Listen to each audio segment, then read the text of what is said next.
बिस्मिल्लाहिर्रहमानिर्रहीम। अस्सलाम वालेकुम। Welcome to home cooking. आज हम बनाएंगे गाजर का हलवा और वो भी बिना कद्दूकस किए।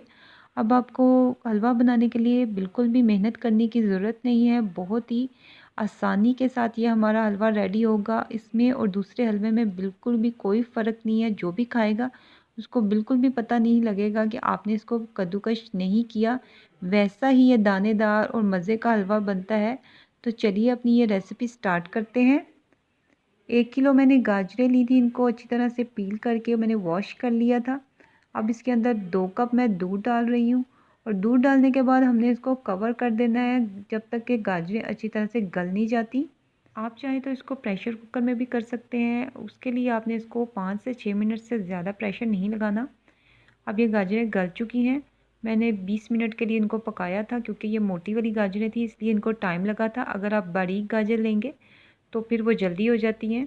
अब हम इसको मैश करेंगे अच्छी तरह से। मैश मैंने बहुत ज़्यादा नहीं इनको किया, बहुत ज़्यादा आपने मैश नहीं करना, थोड़ा थोड़ा सा इसको आपने चंक्स में रखना है। अब ये अच्छी तरह से मैश हो गई हैं। अब हम इसके अंदर 1 कप चीनी ऐड करेंगे। आप चाहें तो अपनी मर्ज़ी के मुताबिक भी शुगर ऐड कर सकते हैं। अगर आप थोड़ा कम पसंद करते हैं तो 1-2 टेबलस्पून कम भी डाल सकते हैं। अब इसको हम थोड़ा सा पकाएंगे ताकि इसका जो पानी है थोड़ा ड्राई हो जाए, जो शुगर अपना पानी छोड़ती है। अब 5 से 6 टेबलस्पून तकरीबन मेरे पास घी है। अब घी डालने के बाद हमने इसको अच्छी तरह से भूनना है। जितना आप अच्छा भूनेंगे उतना इसका अच्छा टेस्ट आएगा। ये देख सकते हैं आप, इसके अंदर अभी हल्का हल्का सा दाना नज़र आ रहा है क्योंकि मैंने इसको बहुत ज़्यादा मैश नहीं किया था। आपने भी इसको बहुत ज़्यादा मैश नहीं करना। और अब इसको हम अच्छी तरह से घी डालने के बाद भूनेंगे।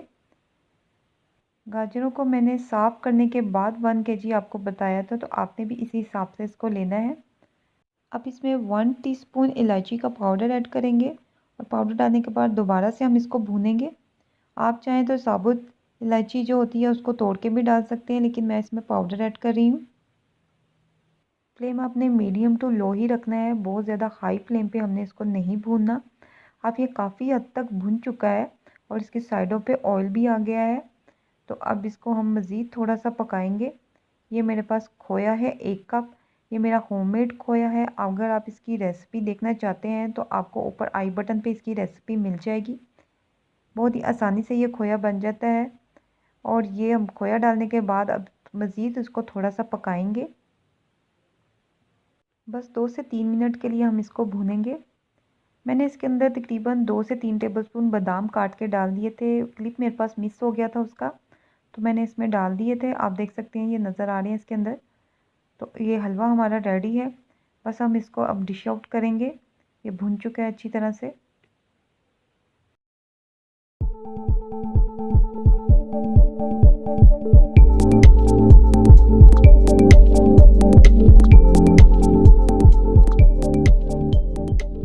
अल्हम्दुलिल्लाह ये है हमारे हलवे की फ़ाइनल लुक।